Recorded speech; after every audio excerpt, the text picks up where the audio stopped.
Okay, so there are multiple types of farmland leases, and it's actually possible to have more than one lease on a property.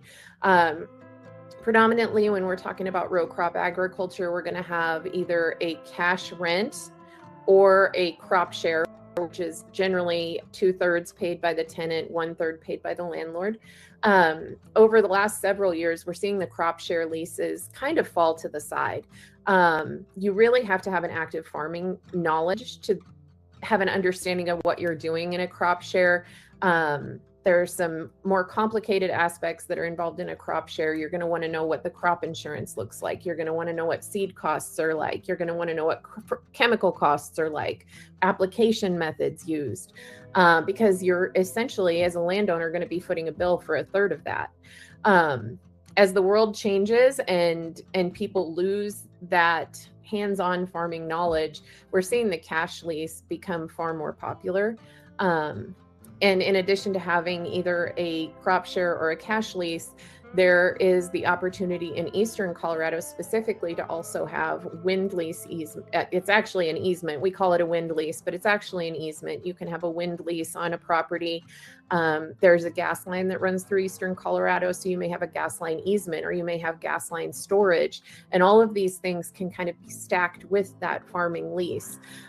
So here I've kind of just summarized the different types of farmland leases, cash rent versus crop share, and essentially like which product suits you as a landowner better. So the question is always like, how much is this worth if I was going to rent it? And it's generally compiled by the USDA. So rent prices are going to be very county specific, regardless of the state that you're in. Dryland rent is always lower than irrigated.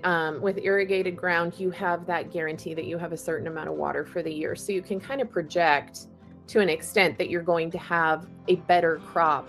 In dryland, you're a gambler. So it's completely dependent upon Mother Nature. You may have a great year. The last couple of years, we've had some record-breaking corn yields on dryland farm ground in Eastern Colorado because we've gotten the rains. Right now, in 2026, we probably are not going to have a great wheat crop because everyone who was gambling on moisture kind of lost out over the winter. We had a really dry winter. And so all of these things are going to kind of play into what your value of your ground is worth. If you're looking at renting out grass pasture, there are going to be some things that are going to come into play. What do your fences look like? Do you have a solar well? Do you have a windmill? What's your water tank look like? Is there concrete around the water tank to prevent erosion? Because that's where the cattle are going to park. Is it a divided pasture? Is there good access from a county road? Can you truck cattle in there easily? All of those things are going to play into what the value of the grass rent is. If you have a grass pasture that is unfenced and there is no water on it, that's going to lease lower than something that has those established improvements.